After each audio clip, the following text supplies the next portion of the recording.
Finally, you laid out these views in September of this year at a speech at the University of Toronto, and according to the news report I have of the speech, your address, quote, ended with a standing ovation, and that implies, I think, that your views are commonplace in Canada. They're a minority view here, a distinct minority view. Do you think most Canadians believe that there is a forward base under construction on the moon and that aliens are buzzing the Earth?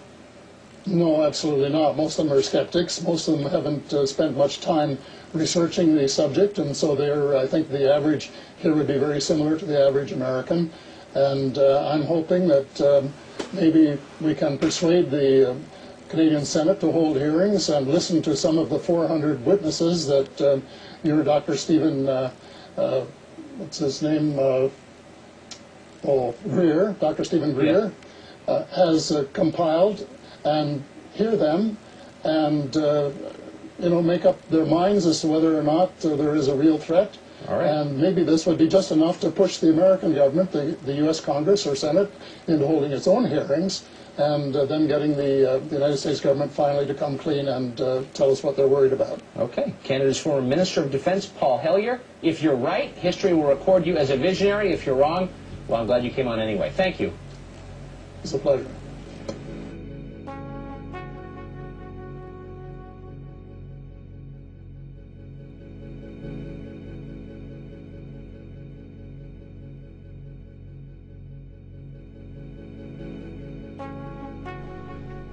In addition to requests for press interviews, I have been inundated with new material of all kinds: books, theses, articles, leaked documents, formerly classified information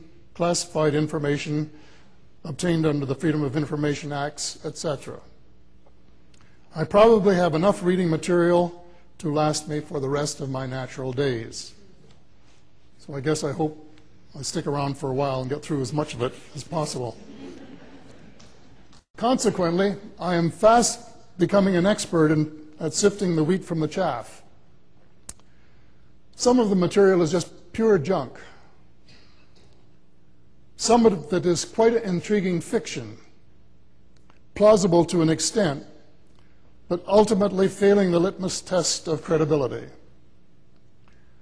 Some of the prophecy and dire predictions of malicious ET interference in the lives of humans is fear-mongering of the worst possible kind, the sort of falsity that creates fear in the minds of the populace.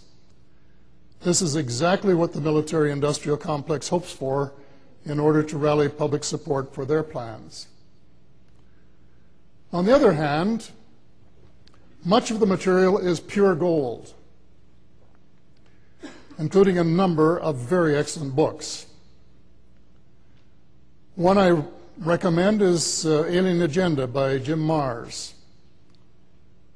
It covers a lot of territory: the titillating thesis that the moon may have been placed in orbit by intelligent beings, UFO crashes, abductions, eye-to-eye encounters, cattle mutilations, crop circles, remote viewing, and much more, and presents a very balanced view in each case. Marrs gives the proponents and the debunkers almost equal time. It doesn't require too much discernment, however, to decide who is telling the truth and who isn't. A very recent book, Magic Eyes Only, by Ryan S. Wood, is equally compelling. Wood documents 74 UFO crashes from 1897, would you believe, from 1897 to the present.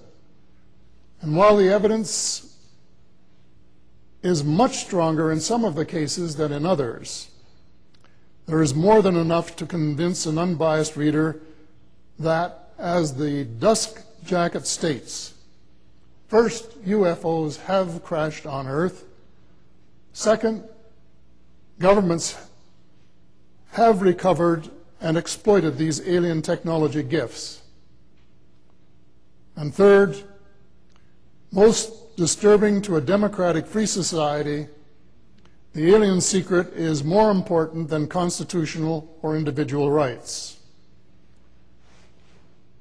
And this is something that interests me and disturbs me greatly. To understand this damning indictment, it is important to know the framework of our so-called democratic systems. And so I would like to talk about the permanent and the provisional governments.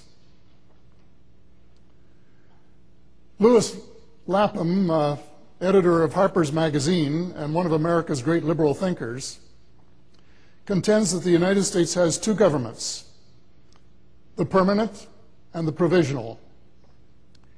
He summed up his definition of the former in one sentence.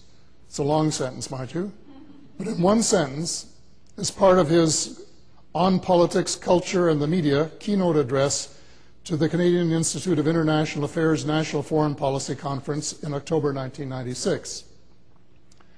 And I quote Lewis Lapham, "The permanent government is the secular oligarchy that comprises the Fortune 500, the big media and entertainment syndicates, the civil and military services, the large research universities and law firms."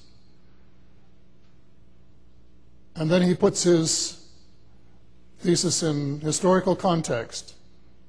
Just as the Catholic Church was the predominant institution in medieval Europe, and the Roman legion the most efficient manifestation of organized force in the 1st and 2nd centuries BC, so also the transnational corporation arranges the affairs of the late 20th, and I might add early 21st century.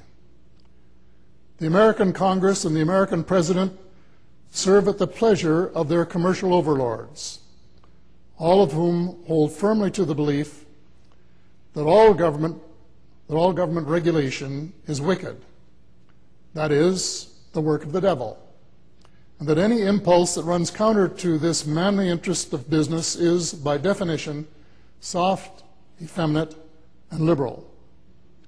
In other words, the interests of ordinary citizens take second place to those of the industrial and military elite.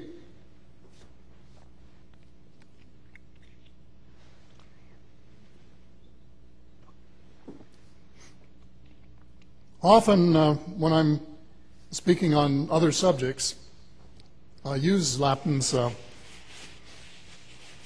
thesis. I paraphrase it a little bit. See, Lapham says there are two governments, permanent and provisional. The first consists of the Fortune 500, the big law firms in Washington that do their legal work, the big public relations firms that do their public relations, or in some cases propaganda if you prefer, and the top civil servants, both civil and military.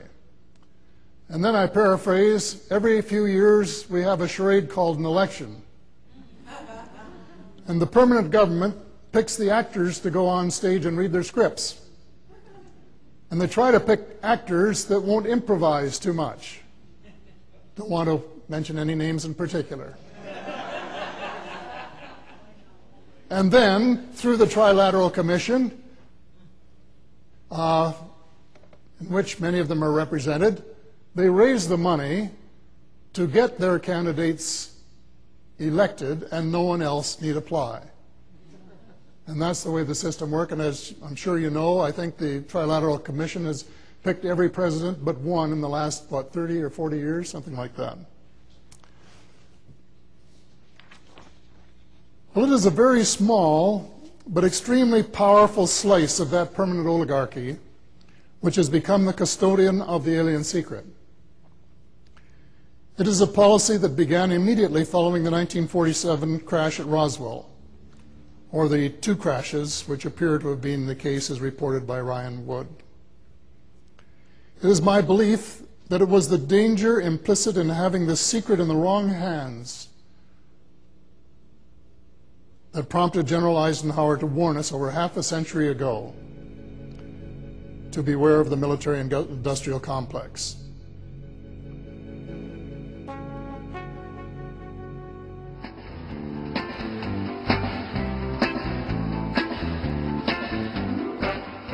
When my dad first became president, he came in at the real beginning of the thermonuclear age. I think we have to put the 1950s into perspective. We look back today and we think the 1950s was a period of Elvis Presley and poodle skirts. But in fact, it was a very dangerous period of time. Defense budgets throughout the Western world doubled or tripled in the 4 years between 48 and 52. The Soviets are outproducing America's aircraft factories. There is a threat, but we can't measure how much